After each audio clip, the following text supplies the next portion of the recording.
Those eyes disguise our height. Bright lights decide the fight. Your heart beats fast despite the truth that love is blind. I just wanna feel anything.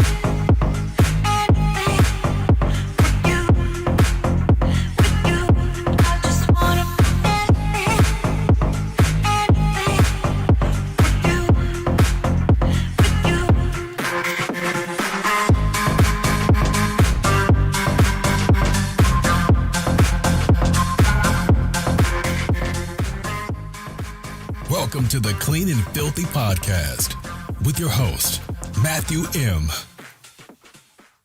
Hello and welcome to the Clean and Filthy podcast, where we are clean and serene with a filthy mind in between.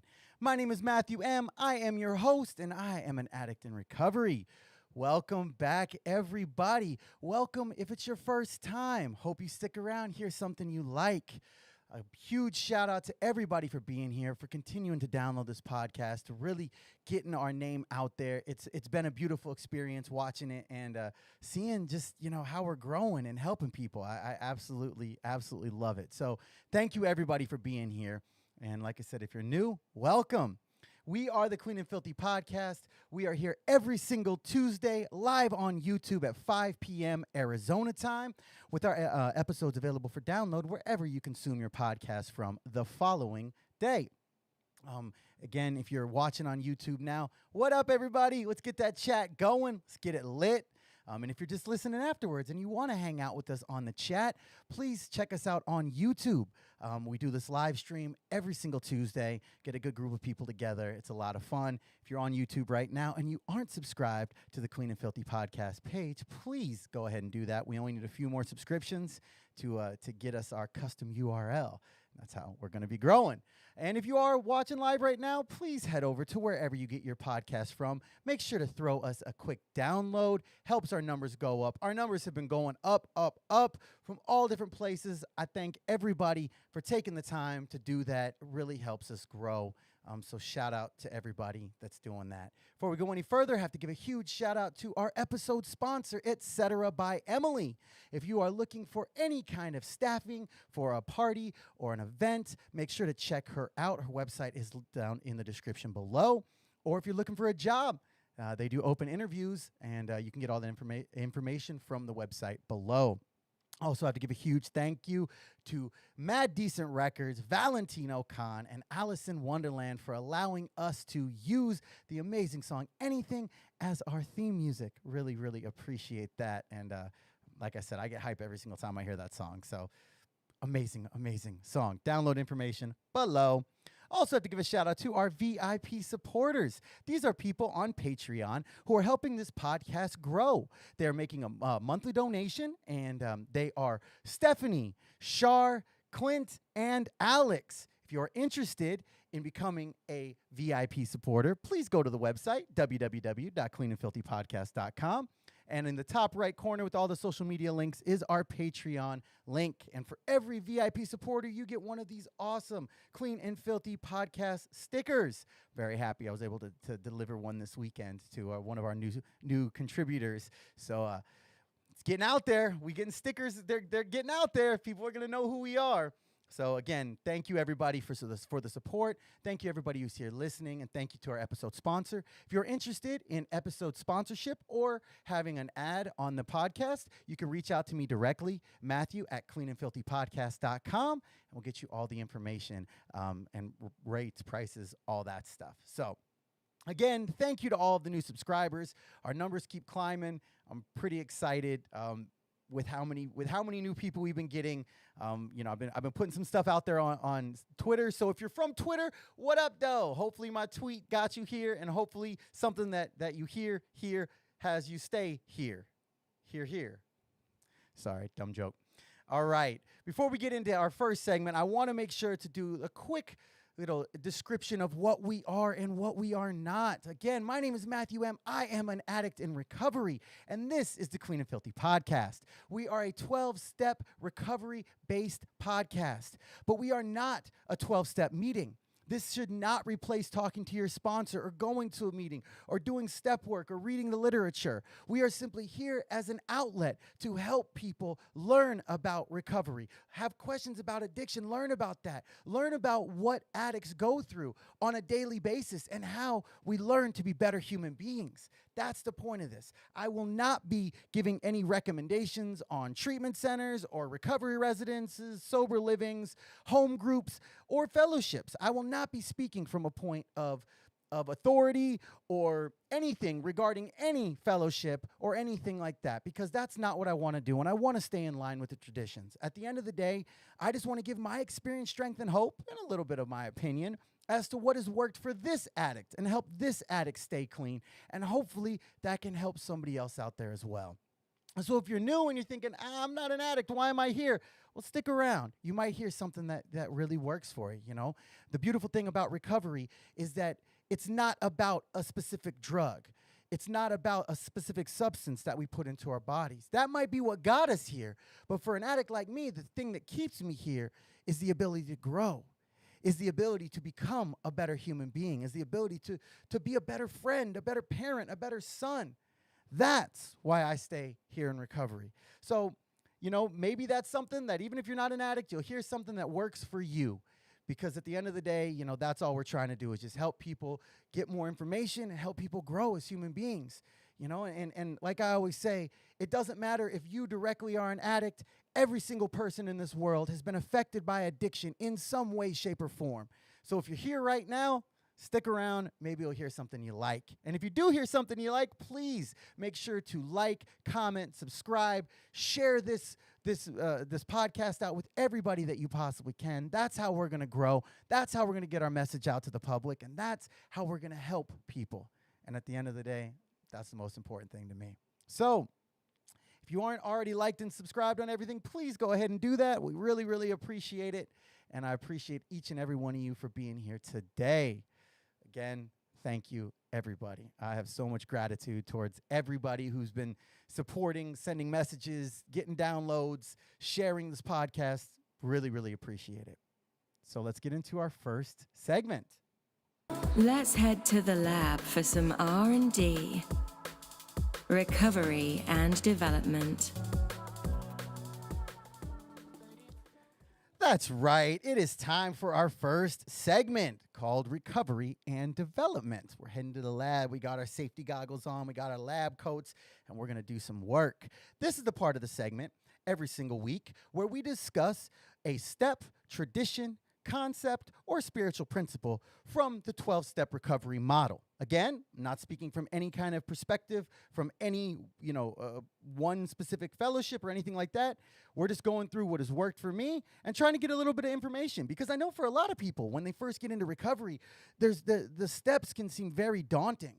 And even the ones that seem pretty simple, when we really start looking at everything within them, it can be a little bit difficult. So this is where we discuss something within the foundation of recovery. And I give my experience, strength, and hope on it, as well as a little bit of a description as to what the point of the step is, how we work the step or the tradition or the concept, and, what it does in our lives. So we are on step 10, episode 10, step 10. Amazing how it works like that. If you haven't listened to the other steps up to this point, I definitely suggest doing that. The steps are in order for a reason, and the podcasts are in order for a reason, because each one of these weeks is going to grow on the last one. So if you haven't, please make sure to go check them out. Shameless plug. And of course, everything can be downloaded wherever you consume your podcast. Simply search for the Clean and Filthy Podcast.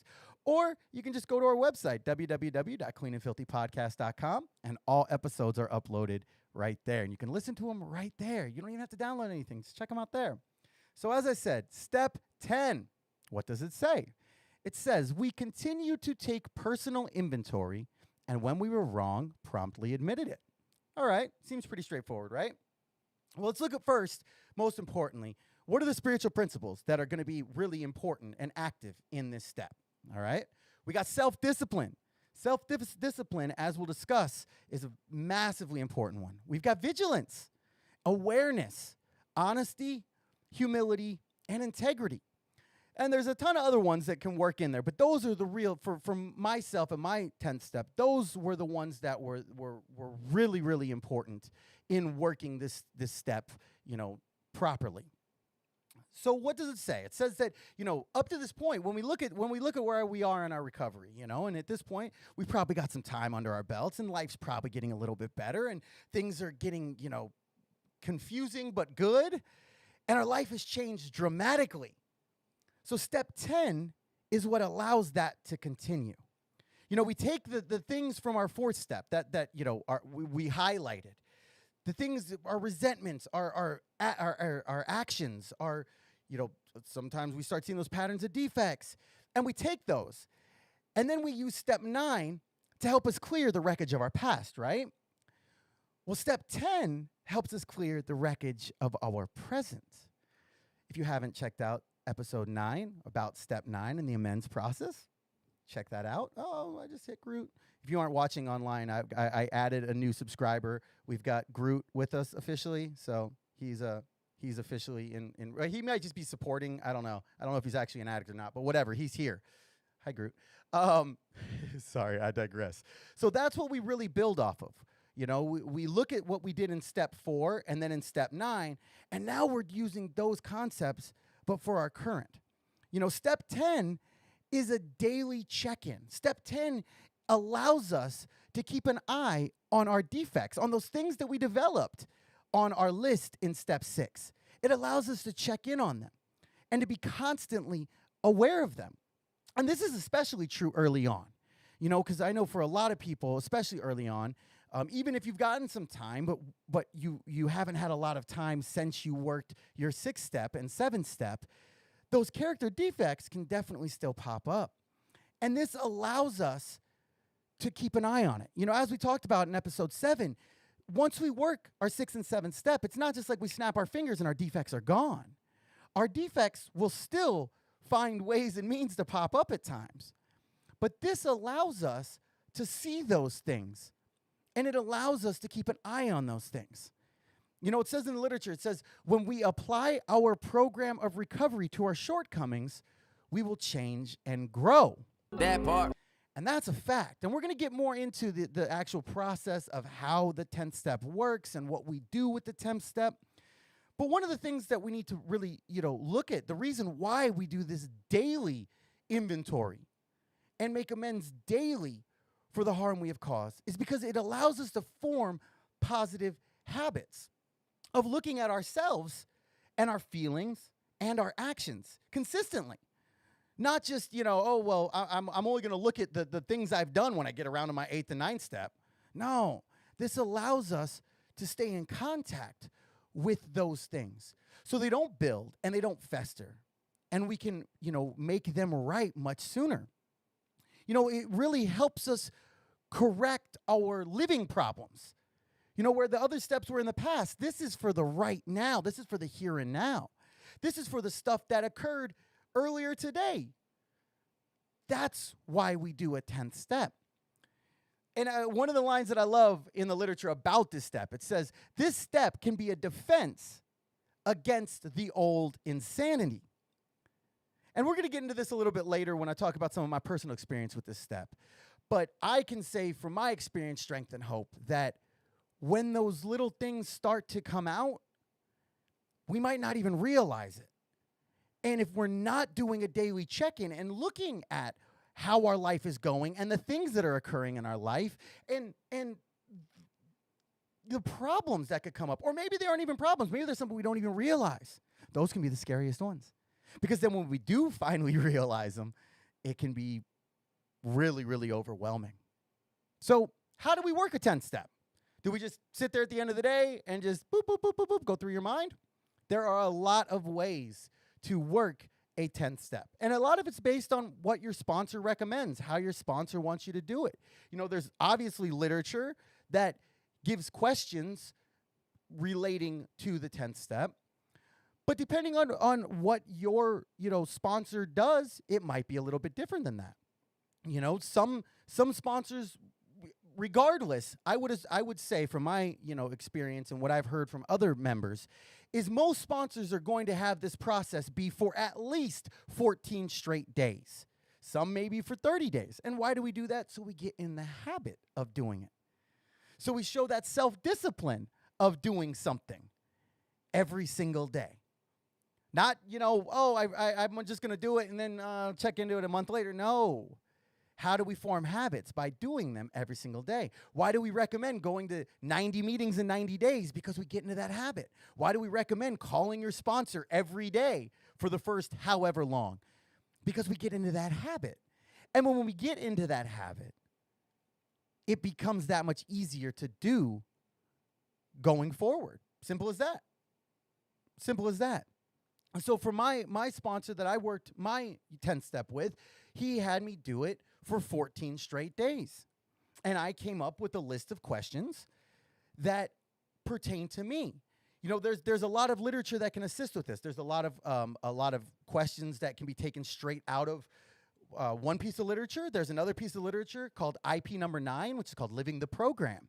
And within that literature, it has a lot of different questions that are simple, questions you can answer at the end of the day that don't take a ton of effort and don't take a ton of work. Because I know for somebody like me, I didn't want to have questions that required me to write 5 paragraphs about each one of them. And there are some questions while working the steps that occurs. But I didn't want that because I knew that the laziness, within me would come out and be like, do I really want to write about that right now? I kind of really don't.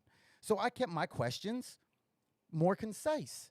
And I took questions off of that IP. I took questions directly out of the literature, and then I added things that were very specific to the things I struggle with. To my character Oh, boy. Sorry, if you're watching on the stream right now, I just realized my shirt is very see-through, and there's major nipplage action. I'm gonna lower like this so I don't get like a strike for explicit content or something. Sorry if you're on the stream right now. But I looked at these things that directly related to me, that directly related to my struggles within my 6th and 7th step, looking at the things that I had the most issue with. For some people, it might not be something they even think about. My questions were tailored to myself, so my questions might not work for somebody else's 10th step. But for me, I needed to add things on there about honesty, about laziness, about self-sabotage, about procrastination. I needed to add things on there about ego. Because even though I had worked a 6th step and a 7th step, and I was understanding my character defects, that doesn't mean that they're gone. Like we talked about, it is not a snap your fingers, it is a process. So by adding those questions that directly relate to the things that have troubled me, it makes sure that I'm more cognizant of them. And the thing with it is that like we talk about in step 9 is that once we find those things on our list that maybe we have done harm, we have to look at them. We need to sit. We need to think. We need to feel our feelings and think about what those feelings mean. With those 9th step amends that we did, we had a plan. It's the same thing with the amends within the 10th step. We need to think about what this amends is going to do. There are elements within that we have to be we have to show discernment with them. And one of the biggest things that can really make an omission of wrongdoing ineffective is if we make that amends, as we talked about last week, if we make that amends and then we redo the action. And that doesn't mean that we shouldn't still make the amends, but what it means is that we should look at our behavior so that we can change the action and so we don't do the action again. That is what we're trying to do. We're trying to grow. We're trying to become better people. Like we said earlier, if we apply our program of recovery to our shortcomings, we will change and grow. That's what we're here for. So when we do this daily, it keeps us from leaving things undone. Because a lot of times that's how something simple can grow into a resentment, can grow into something that might lead us to relapse. It might become something that's so overwhelming that we cannot continue. So we don't want to leave those things festering. We don't want to, go to sleep angry. We don't want to be living in that, because that's an icky feeling. So the 10th step allows us to look at the things that have happened, think about the things that we've felt, and then process it accordingly and do what we're supposed to do from there. Like I said, it keeps things from festering. It keeps things from growing. We don't want mold growing on our recovery. We don't want mold turning into resentments. That's just not what we're trying to do. And the reason why we do this each day is so that we have those ups and downs of life fresh in our minds. So that when we are living life on life's terms, just for today, and the good comes or the bad comes. Phrasing? I don't know if is there such a thing as bad comes. Whatever.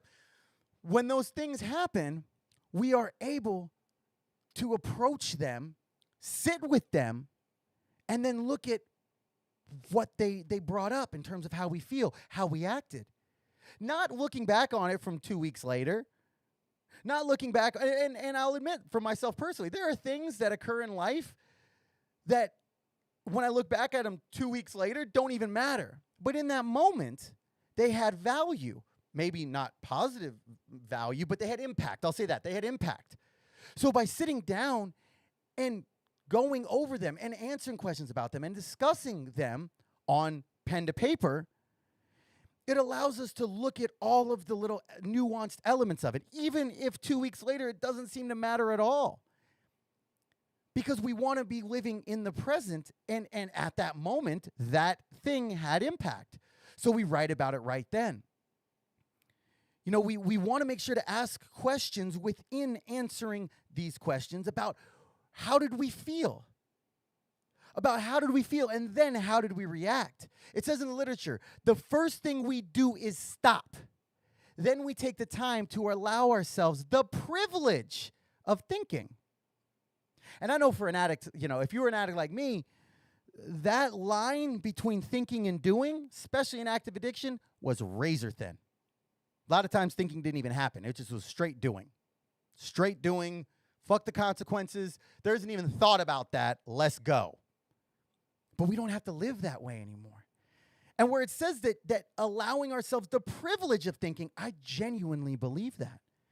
We now, because of the tools that we've been implementing in our recovery, we get the privilege of thinking and feeling these feelings, whether they're good, bad, or indifferent. And that sounds weird to a lot of people, to be able to get the privilege to feel pain, sadness, grief, guilt, shame. That sounds weird. But I can truly tell you from my experience, strength, and hope, that getting to feel something, even when it's not pleasurable, is one of the greatest gifts of recovery. I no longer have to numb things. I no longer have to act out in character defects for things. I can sit with the feeling and then proceed from there. It also says the 10th step grants us the freedom to feel our feelings by helping us to see the difference between feeling and doing, like I just talked about. We can feel something. That doesn't mean we have to do anything. We can just sit and feel.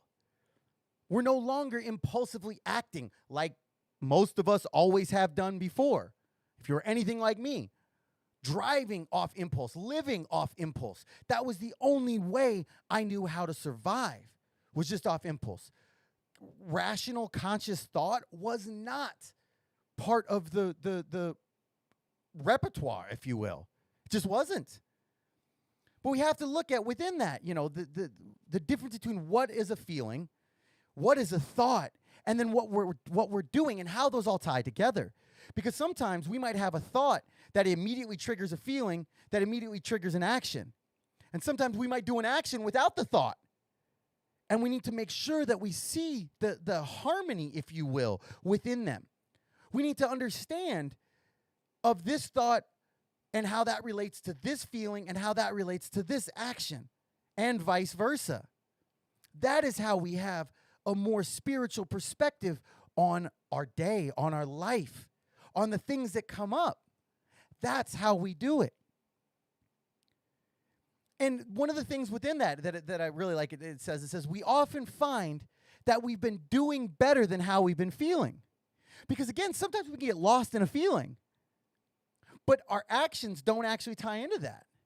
And vice versa. Sometimes our actions look amazing, but our feelings are horrible. So we need to find those elements and how they line up. We also need to look at our assets, not just our liabilities. That's why on my 10th step, I had questions directly relating to my character defects. But then I also had a question like, was I helpful? Was I grateful today? Did I do something to help a newcomer or help an addict? Was I of service? Did I do something for myself? Did I work on myself? Because again, we want to make sure that we see those assets for what they are. Because we can get so caught in our minds about the negative. I know I can. I can take one day of making a mistake, and that can spiral into the next thing, to the next thing, and next thing you know, I'm a piece of shit who's never helped anybody ever. I'm worthless. I'm horrible. I'm a monster who's poisoned the world. But that's not the case. As we talked about before, I am doing the best I can with what I have. I am an addict trying my best. And am I going to be perfect? Fuck no, I'm not. I'm going to be who I am. That spiritual principle of humility. Realizing that I'm not the best, I'm not the worst, I am what I am. Viewing things through a realistic lens. And that is where the humility piece really does come in with this. Because there will be days, I know there was for me on my 10th step, where I looked at certain days where I had, a lot of things that I didn't answer yes positively to. A lot of days that maybe I was dishonest. Maybe I was angry. Maybe I, responded unspiritually. And that's okay. Because every single day is an opportunity to do better, to grow, to become a better person. And that doesn't mean that every day is going to be perfect. Life on life's terms dictates that. And this is a great way to keep track of that by doing these questions each day at the end of the day. And it gives us this ability that, I don't know, it gives us ability to accept ourselves in a lot of ways. When we look at everything tangibly on a page in front of us of what we've done over that day, it allows us to accept who we are. It allows us to genuinely look at who we are.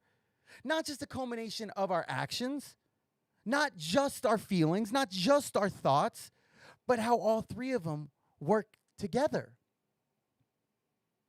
It says in there, it says in the literature, it says we no longer justify our existence. This step allows us to be ourselves.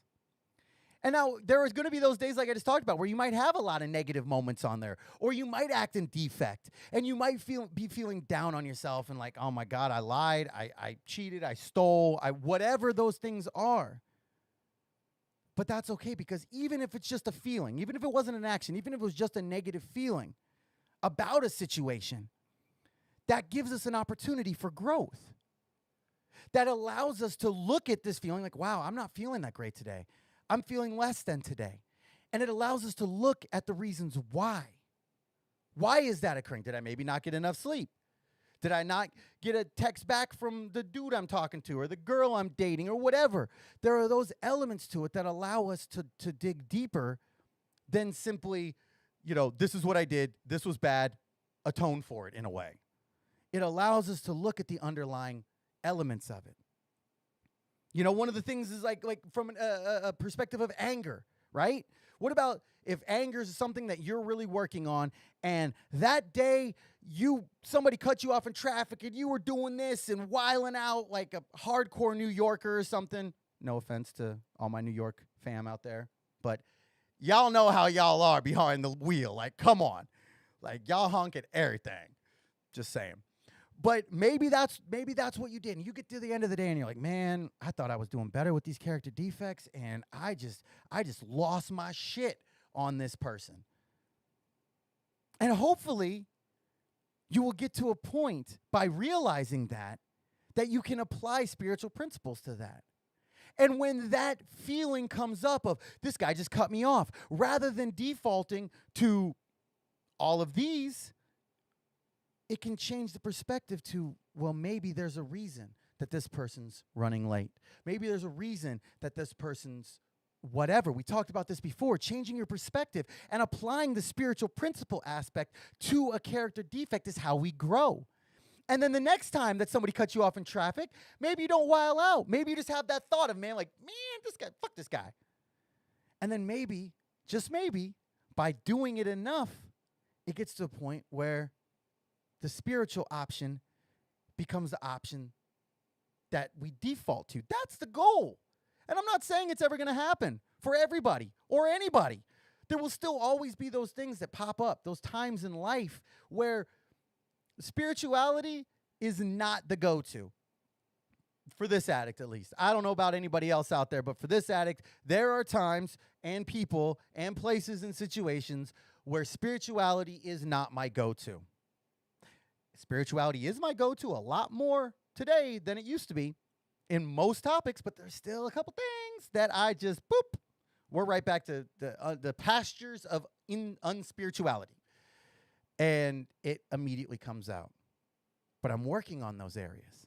I'm working on those areas because I'm able to identify them on a daily basis when they come up, and I'm able to apply the spiritual principle to help work through this. So again, this is a step that we work continuously. This is a preventative action. The more that we work this step, the less that we need to use the corrective part of the step, the making amends promptly. And again, when we do have to make those amends, we need to look at, as we did before, our part only. We aren't justifying. We aren't rationalizing. We aren't saying, I flipped you off and screamed at you because you cut me off. No. I flipped you off and screamed at you. Period. And I'm sorry for that. And that might seem silly. It might seem silly. You're thinking really? Next time somebody cuts me off in traffic, I should really just say that? But yes, that's what I literally have done. I'm not an angry driver, but oh my God, somebody driving under the speed limit, somebody failing to signal, somebody driving in the speed lane and going slow. It's called the passing lane. You're supposed to use it to pass and then get over. Period. Sorry. And in that moment, after I screamed at this person who's going under the speed limit in the speed lane, just nowhere to go and all the time to get there, I said, wow, I'm sorry that my anger came out there. They didn't hear it. They didn't know. But I knew. And I made it right in that moment. That's what we do. To not carry that along. Because I can tell you, especially back in my using days, that something as simple as that, something as simple as a dumbass driver, which maybe they aren't a dumbass, maybe they just don't know, misinformed, whatever. But something like that could have an impact on my entire day because I would let it fester. And I'd be sitting at work, man, you should have seen this stupid motherfucker driving today. Bro, why? I'm dedicating negative energy to something that instead I can get out of and just say, wow, I'm sorry. And then grow. And then proceed with my day and have energy to put in positive places. It's a beautiful thing. That's a beautiful thing. Now I'll say, I want to give a little bit of personal experience within this step. Because this step to me came at an interesting point in my recovery. I had worked a genuine 6th and 7th step. I worked a genuine 8th and 9th step. And then I kind of faltered a little bit. And there was some time in between there. And there were just things going on in my life. And I can admit I had a pretty severe spiritual disconnect. And once I did the reading and I realized this was going to be a daily thing, I was in such a negative place within myself. I delayed it. I delayed it because I didn't want to look at what I was doing. Don't be like me. That's all I can say with that. Because living in defect, as I've said before, once we know of the defects, living in them becomes very painful. And it says in the literature, it says, if we do not stay aware of our defects, they can drive us into a corner that we can't get out of clean. And I was living in defect. I was living in defect, and I didn't like it, and I felt gross about it, and I kept doing it. And I can tell you that that was one of the worst points I felt in recovery. I still felt great that I wasn't using, but the spiritual bankruptcy, not bankruptcy, because I had some. I had enough to realize, that I was living in defect. But I kept living in defect. And while I didn't use, I caused pain. I caused damage to people around me, to myself, that I still am trying to make right, that I'm still trying to work through, that I'm still trying to even fully understand why living in defect was so important in that moment. And that's something that I can really say, is not a way to live. It's very painful. It's a very painful way to live, and I do not recommend it. One of the things that it says in the literature that I love, it says, we may be busy indulging our impulses and acting on character defects. It usually takes a while before we notice the emptiness that goes along with living that way, and that was that part. That part. I could spend the next 20 minutes just pushing that button, literally. Because for me, the way that this addict operates is that once I start living a little bit in defect, living the next little bit in defect snowballs and grows and snowballs and grows until it might not even be that painful at first. But at some point, that pain is, an absolute right hand of boom, I'm done, dropped. Francis Ngannou, right hand. If you don't follow MMA, he hits really hard. But the beautiful thing about that is that, as we talk about, once the pain gets great enough, we'll do something about it. And I hate that it took my complete lack of unspirituality, my complete lack of spirituality, my complete unspirituality. I hate the fact that it caused pain to others. I hate the fact that it damaged myself, people, relationships. I hate that. But I also am grateful because I was able to grow through that pain. And I was able to look at the things that I really didn't want to do again. And sometimes we need that awareness. Thankfully, it didn't lead me all the way to relapse on a substance. And it gave me some clarity and allowed me to see where I needed to work, where I needed to grow.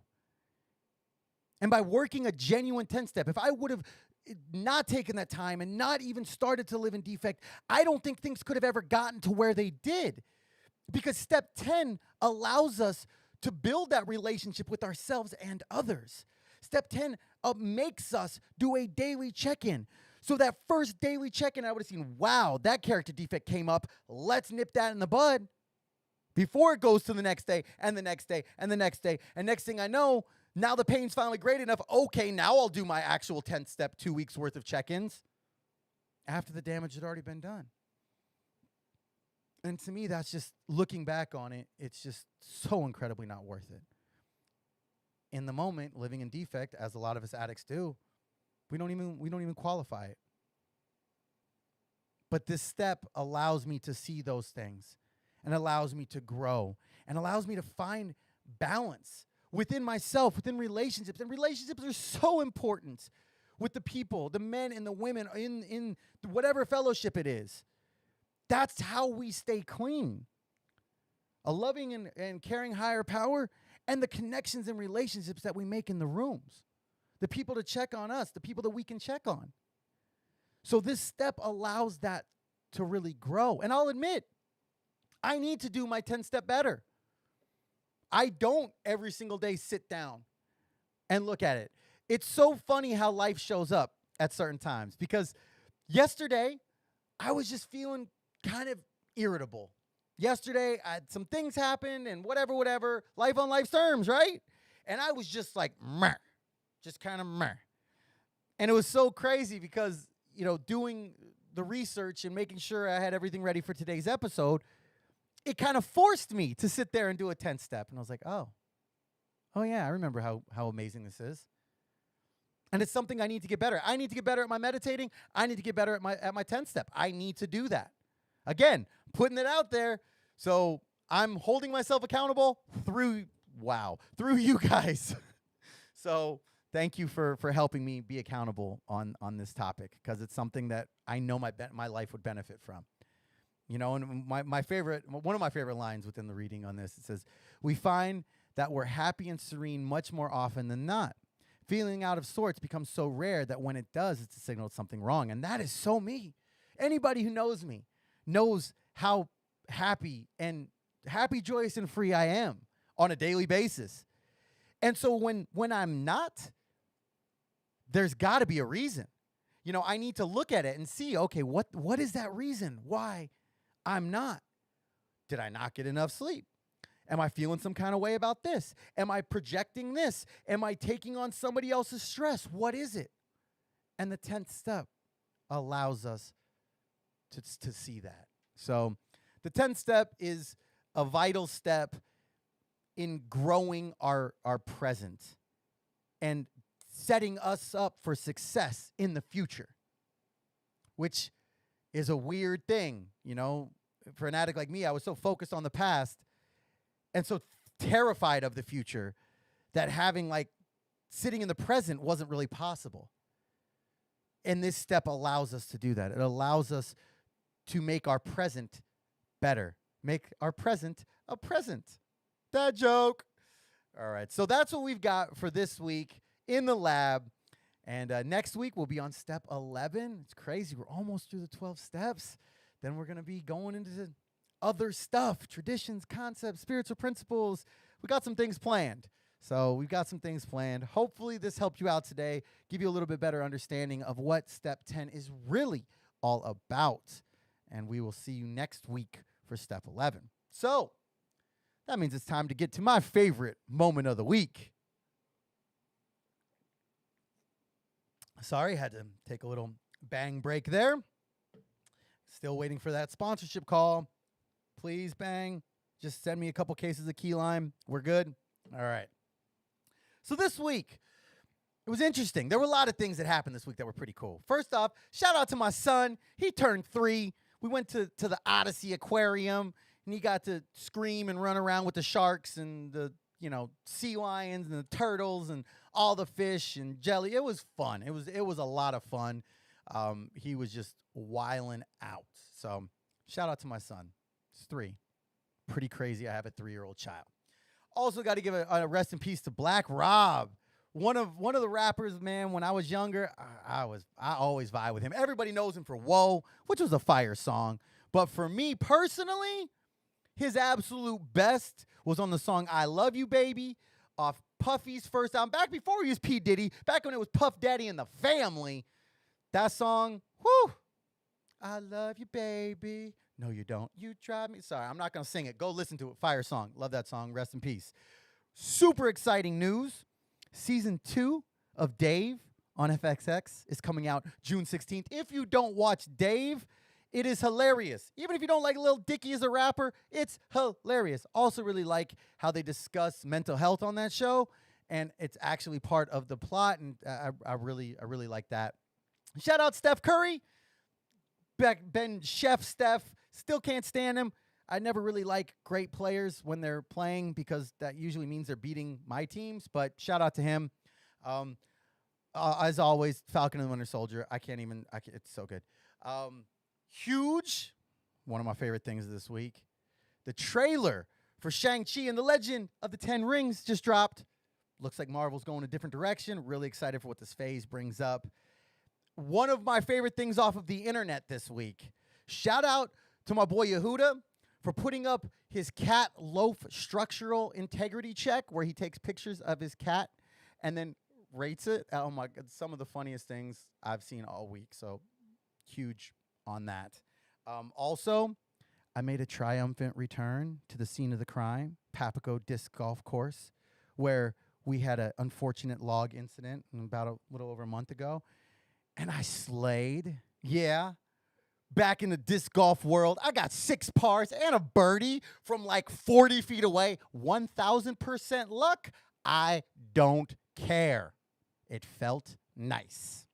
So those are all the things randomly that would come up. And for anybody who's new in this segment, this is just a part of the show where we talk about stuff that has happened over the last week, maybe from pop culture, from news, from, the world of sports, from the world of the Marvel Cinematic Universe, or maybe just Instagram, the things that have popped up and, I'm just happy about, that have made me feel good, my favorite moments of the week. But my actual favorite moment of the week was a feeling that I had. And this is going to be interesting, and I don't know exactly how I'm going to put this completely into words. I've been thinking about it. I was just talking to my therapist about it, like trying to verbalize this. Because there are times in my life where, I always feel, for the most part, I feel happy most of the time, right? I feel good most of the time. There are those times where I have those bad moments where maybe I don't feel as great as other times. But for the most part, I always feel good. But on Saturday night, I had a different feeling. And it was I had just gotten done hosting a recovery bingo night. So it was a whole day. I had like 5 meetings that day in different subcommittees. And then we did this event. And I was like DJ, and I was like calling bingo. And there was this great speaker, whatever. All the fun stuff that we do in recovery. But I just was laying on the floor listening to some lo-fi mix. Shout out to Lo-Fi Girl on YouTube. Always fire. And just had this feeling of contentment. And it was weird because so often in my life, I always have worried about what's next. What's the next step? Where are we going to go next? What's the next thing? And I really just sat in the moment. I sat in the present, and I just kind of took some deep breaths and just appreciated the feeling that I was feeling. Kind of, ties right into some 10th step stuff there. I just sat with it. And a lot of times I don't do that enough. Like I said, my meditation practice isn't what it needs to be. But this was it was a different feeling than I'd felt before. Actually just living in the present, not future tripping, not reliving the past, not overthinking, which we know I love to do, and overanalyze and worry about this and that, and if this happens, then this will happen. No. I just laid there on the floor and stared at the ceiling and just felt right. And I don't know if this is going to make sense for anybody. And as we talked about before, this is the segment of the show where I talk about my opinion and stuff for me. So this might not make sense to somebody. Or their feeling of contentment might be way different. But for me, I just was there. I was present. And it's funny because there have been times in the past where I haven't been worried about what's next, or I've been kind of like content, but more in like a complacent kind of way. There have been times in the past where I wasn't worried about what next, and I didn't really care about the future. And I don't want to say, this is where I don't want to sound like I don't care about the future. Like I'm just like, meh, I'm good, done, no more work, I'm recovered. That's not what I'm saying. But what I'm saying is that where I'm at in my life right now feels right. And in the past, it's never felt right. It always was looking for something else. Like when I was working, I used to work at a corporate bank job. And I had money, and I had stuff, and I had a lot of, positive stuff in my life, quote unquote. But I never felt right. I always was worried about what was next. What's going to be the next thing I'm going to do? What's going to be the next option that I have in life? Even when I was living in Vegas and I was attempting to be a poker player and ended up just becoming a professional drug addict, there were times that I was just like, meh, because I was numb and I didn't really care. I wasn't worried about the future, but I was never feeling right. This was one of the first times that I felt genuinely just like where I'm supposed to be. Life is right. Does that mean that I'm going to stop working to grow this or to work on my recovery? Obviously not. Because the only reason that I was able to feel that feeling is because of the work that myself and I will say us addicts do. I know for a fact that feeling wouldn't be possible without the step work, without the constant attempts to grow. And so feeling right and feeling content with where I was a very foreign feeling to me. And I want to bring up a topic on this that we're going to discuss a lot more in future episodes. But there's a topic of the Enneagram, and I've mentioned it before. And it's a personality type test that you can do to see the type of person that you are and how the lens that you approach the world with. And I'm a type 7. And so one of the things within a type 7 is that we like to have options. We try to avoid pain as much as we can. We try to, look at the positive and be happy within things. But one of the things is we're always looking for that next option. We're always looking for what could be the next thing. And so one of the things, and this is one of I love having a therapist who understands addiction and recovery and also the Enneagram because it really helps me grow. I'm not here advocating outside help, but if it works for you, cool. And it works for me. And being present for me is very difficult for a type 7. One of the things of being a type 7 is I am always looking for options. I'm always looking to find ways to not go through pain. But while I'm laying there, I was just being present in whatever feeling I felt. And there have been things in the past few months that have brought pain or have brought sadness. And I was thinking about those things as well on Saturday night. Not from a negative perspective, from a real perspective. And just trying to soften the view from my lens and sit with something, and being able to be present. And having presence requires me to be more in my body and out of my head, which is difficult for me to do. I'm always constantly centered right up here.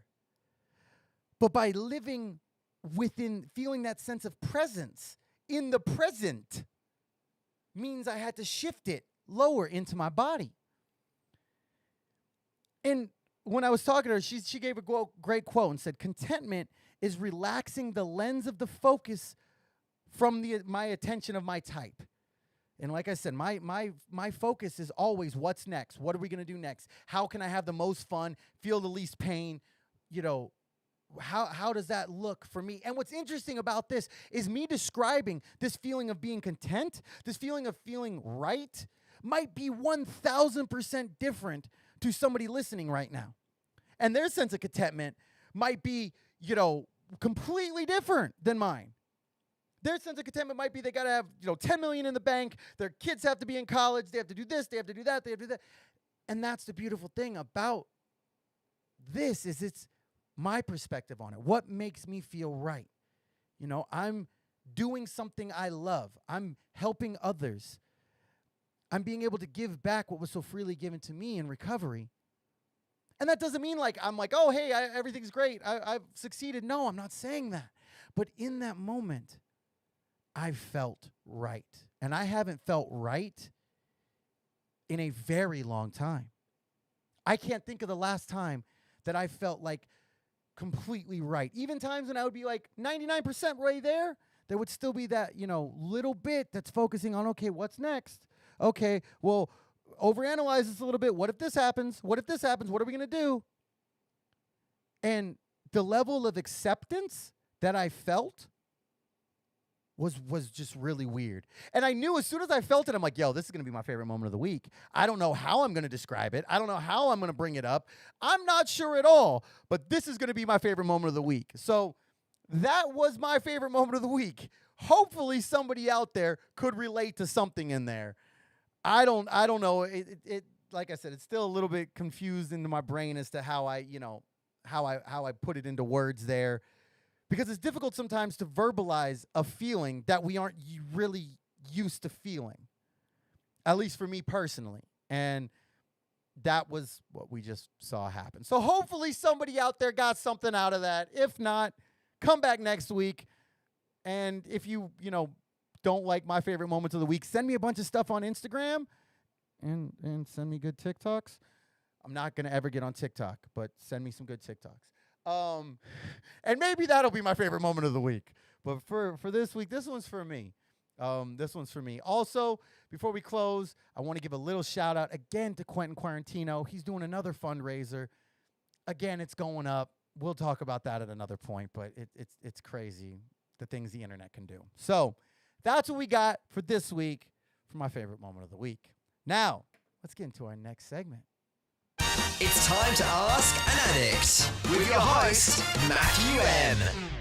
That's right. It is time to Ask an Addict. This is a segment of the show where we answer viewer and listener submitted questions, and this addict you are asking. So I'm the resident addict here, and I like answering questions. So if you have any questions for this segment, please send them over.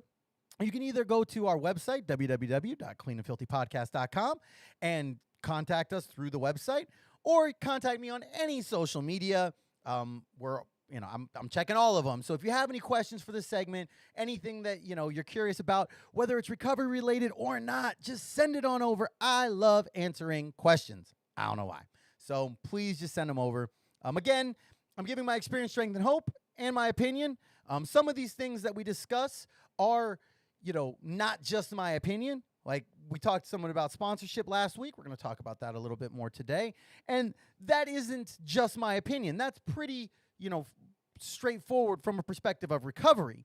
But just because I'm saying it doesn't mean it's true. So again, my experience, strength, and hope, some of my opinion, not as much opinion as the last segment, but some of my opinion. So first thing I wanted to do is I wanted to clarify what we talked about last week.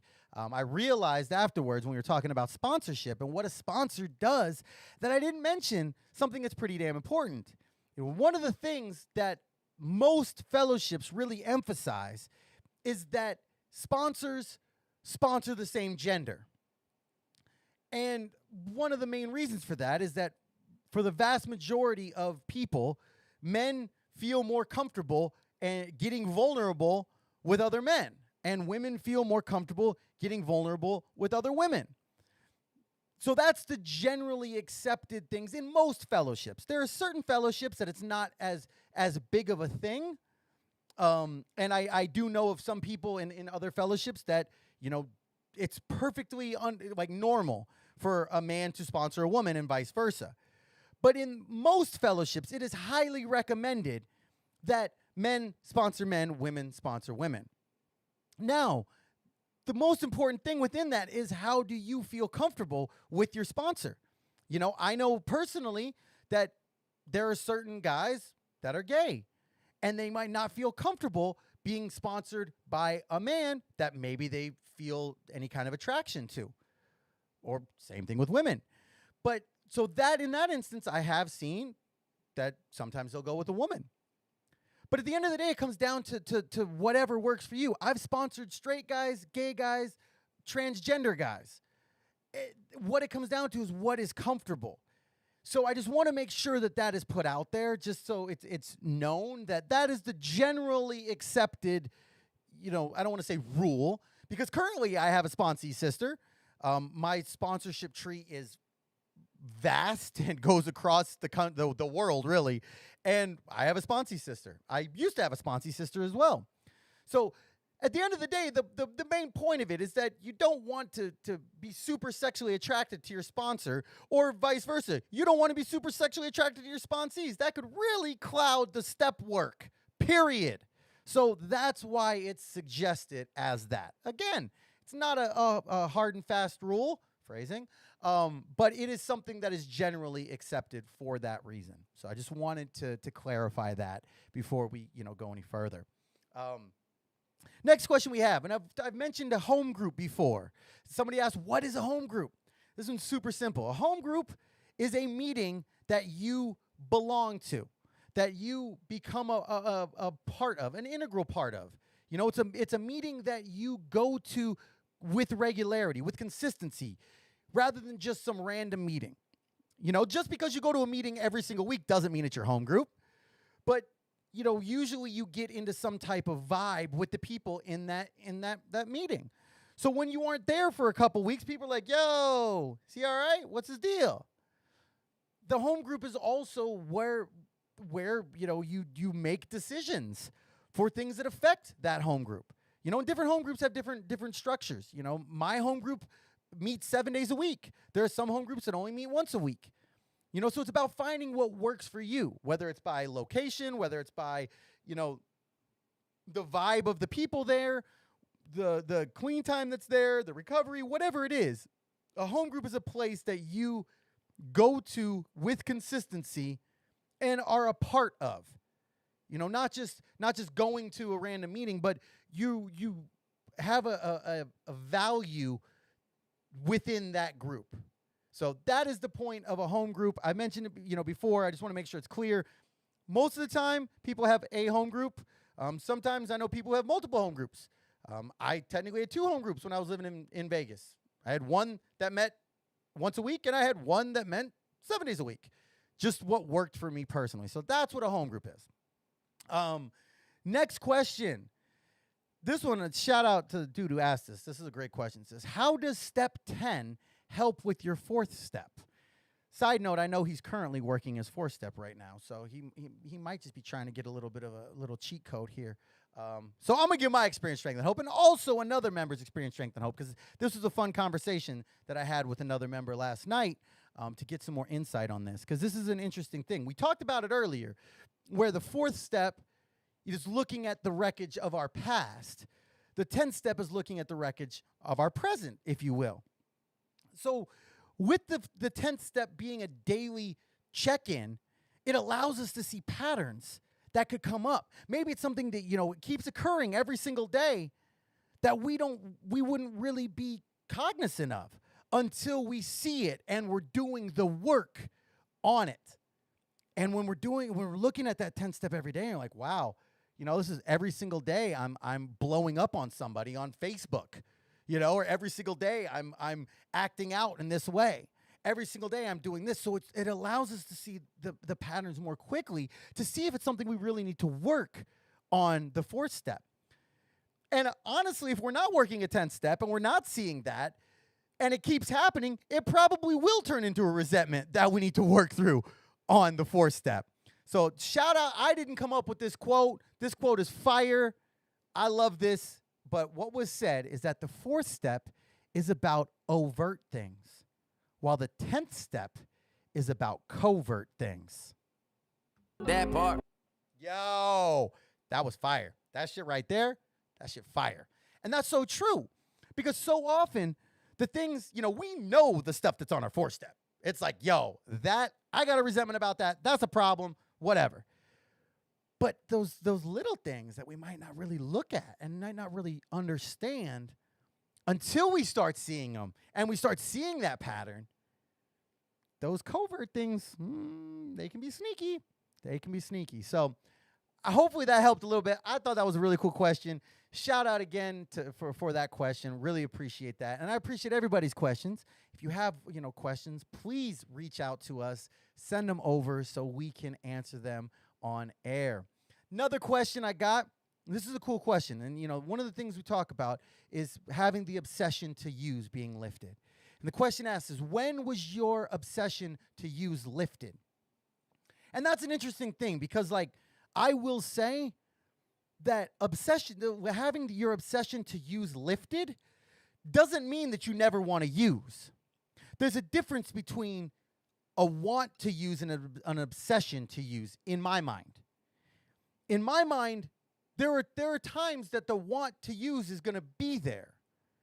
And just because my obsession has been lifted doesn't mean that I don't want to use at times. I mean, we're addicts. We always are going to want to use in some way, shape, or form. I don't see how it's possible for it to, something's going to come up at some point.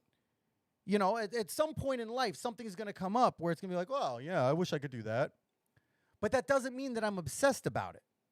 It doesn't mean that it's like, oh, my God, I need it. I have to have it, like it was an active addiction. And so I could say for me personally, it happened pretty early. By the time I would say probably by the time I had about 60 days, I did not have any kind of obsession to use. Probably even sooner than that, honestly. I can put a lot of it to a spiritual experience I had and a spiritual awakening I had in treatment when I had probably 16 days clean. And that moment is something I still carry with me every single day. And it still holds a ton of value in my recovery. And in that moment, I realized I didn't need to use anymore. Even if I wanted to, I didn't need to. And that gave me that piece of hope. By this time, I was already detoxed off of the substances. I officially didn't have any substance in my body. I was no longer chemically dependent from a physical perspective on anything. And that was the first moment that I was like, okay, maybe I can do this. Maybe this is worth a try. But just because we have the obsession to use removed, that doesn't mean that still when I had, 87 days, no, not even, sorry, I had like 57 days. That's what it was. I had like 57 days.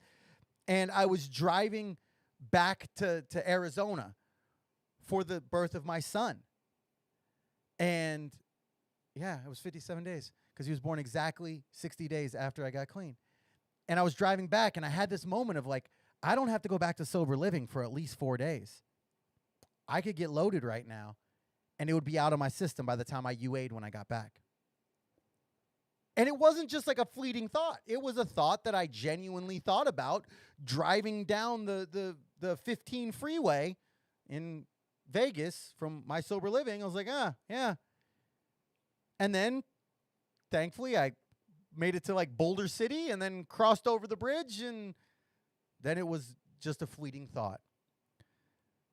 It wasn't an obsessive thought. And that is an amazing feeling. And that's something that I go through constantly. There's always going to be, especially now that more things are legal, especially in my state, especially on a day like today, like there's always going to be those things. Going through Snapchat, 3/4 of my Snapchat is people blazing up right now.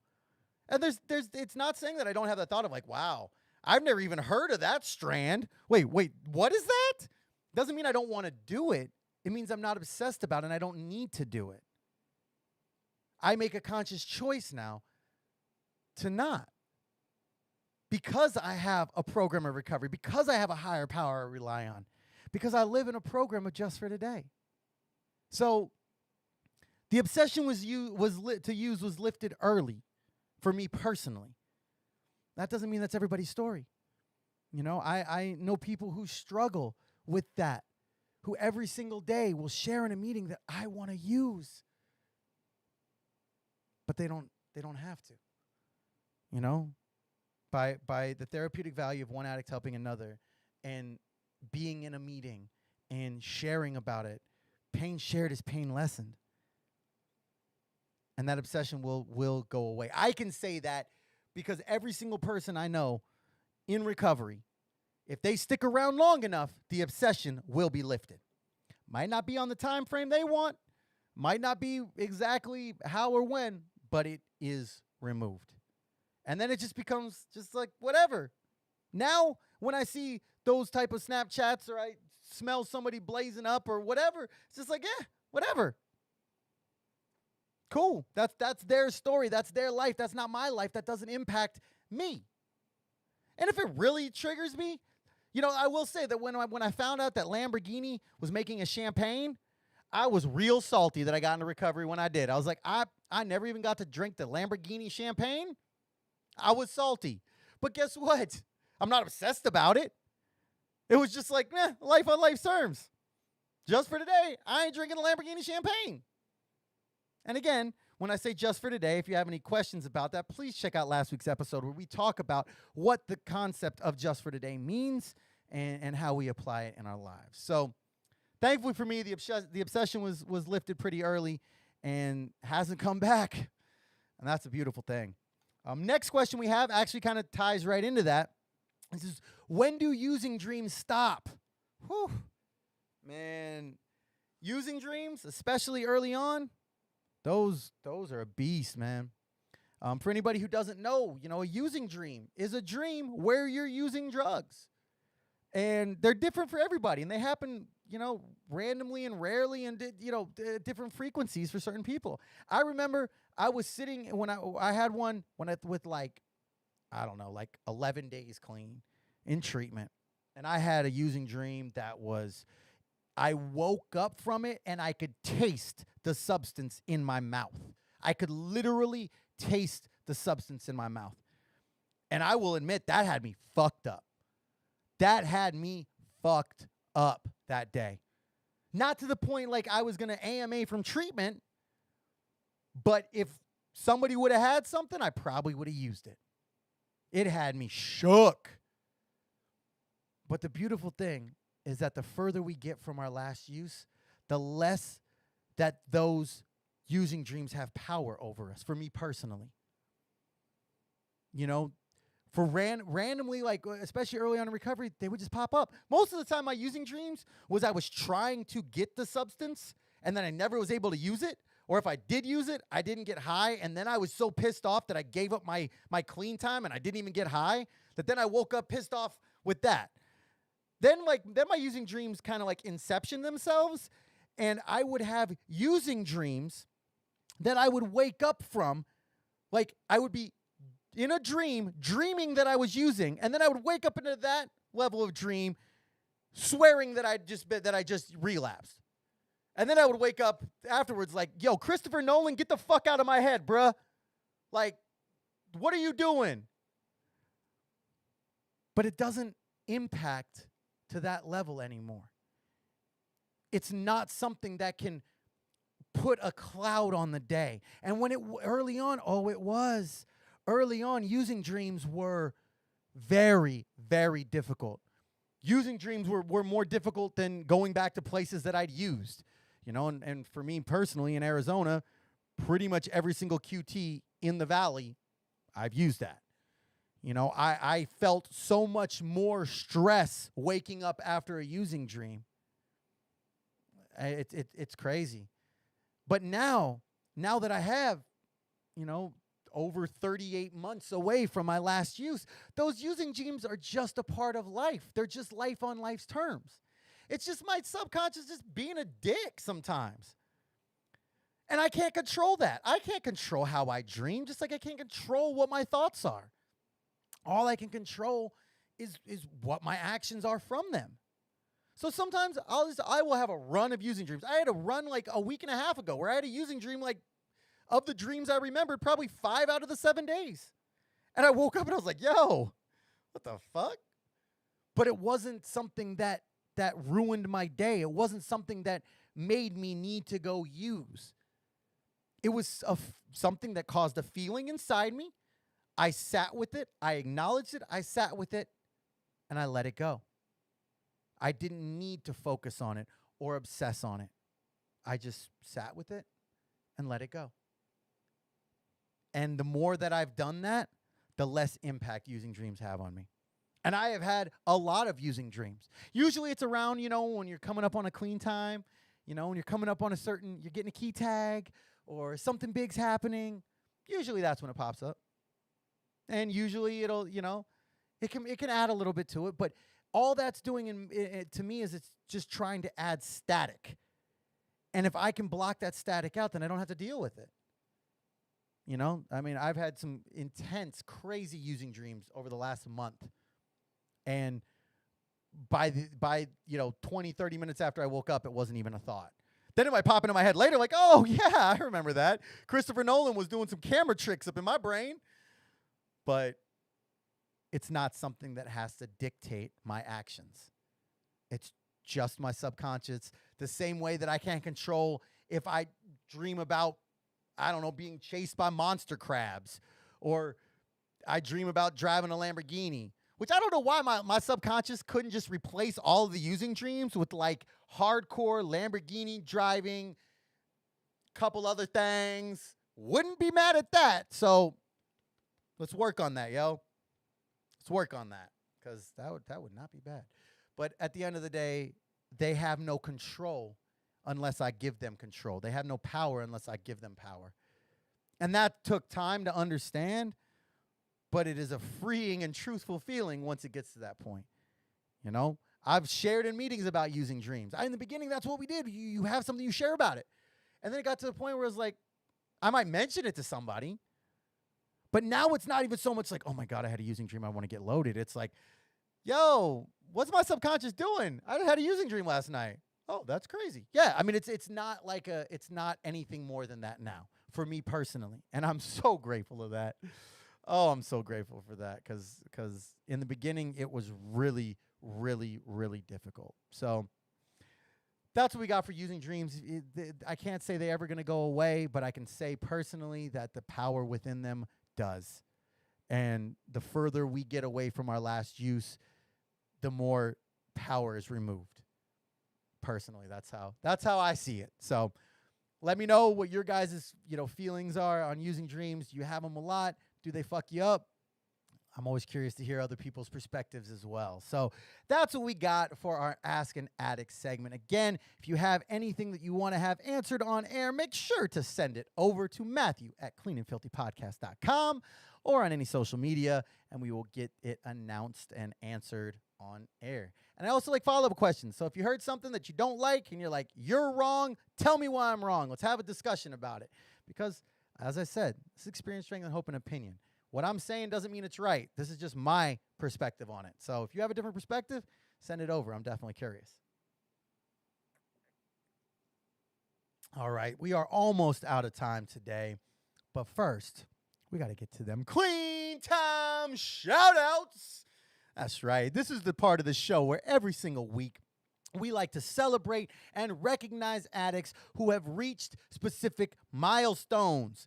Now, these are, universally accepted within all the different fellowships of a newcomer, which is anybody up to 29 days, 30 days, 60 days, 90 days, 6 months, 9 months, 1 whole year, 18 months, or multiple of years. But we also like to give other shout-outs here. We'd like to do big whole numbers. So 100 days, 1,000 days, 500 days, 5,000 days. Whatever it is, we just like to do this. So I get mad hype about Clean Time. We talked about it last week. And I love making sure we give people recognition. So if you have a clean time that is occurring from now until next Tuesday, please make sure to send it over to me so we can add you to the list and we can give you some shout outs. So first and foremost, we got 2 newcomers this week. First off is Virginia. Hell yeah. And then we got my sponsee, Vincent. Well done. Both are newcomers. Most important people, period. And next up, with 1 whole year clean, we got Trisha. Well done. And then I think he's like my sponsee cousin once removed, but I'm boys with his sponsor, so huge shout out. Officially, I believe it was yesterday, he hit his year, to Michael. And then next up, with 16 years, we've got Jim.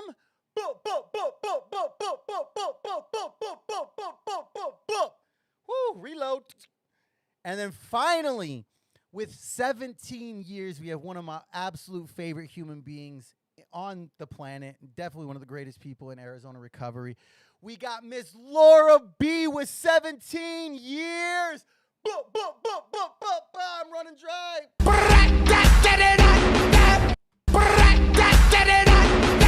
Yeah, that's how we do. In case anybody's wondering, we give them books for each year. So shout out to everybody who picked up Clean Time today. If you didn't, you ain't celebrating anything, don't use, and guess what? You will. And we hope that everybody enjoyed that and feels, grateful for being congratulated, because you should be. Motherfucking miracles happening out here. Every single day clean is a miracle, period. That part. Yeah. All right, y'all. Well, thank you, everybody, for being here. Great episode. Absolutely love all the support. Again, like, comment, subscribe to all of the social media. Sorry if you were watching live, had a little camera issue there, but, we made it work. That's what we do, adapt to life on life's terms. If you are, again, massive, massive thank you for all the new downloads. Please, if you heard something you like it, subscribe, share it to somebody so we can get the word out there. If you didn't hear anything you like, let me know. Let me know, because I want to make sure to make this content as good for as many people as we can. So huge thank you again for episode sponsor, etc. by Emily. All the information below. Again, thank you to our VIP supporters. Another huge thank you to Mad Decent Records, Valentino Khan, Alice in Wonderland, for allowing us to use this beautiful song as our music. And if nobody's told you today they love you, I love each and every one of you. Thank you for being a part of my recovery for the last hour and 20 minutes. Remember, what I can't do alone, we can do together. See everybody next week. Love you all.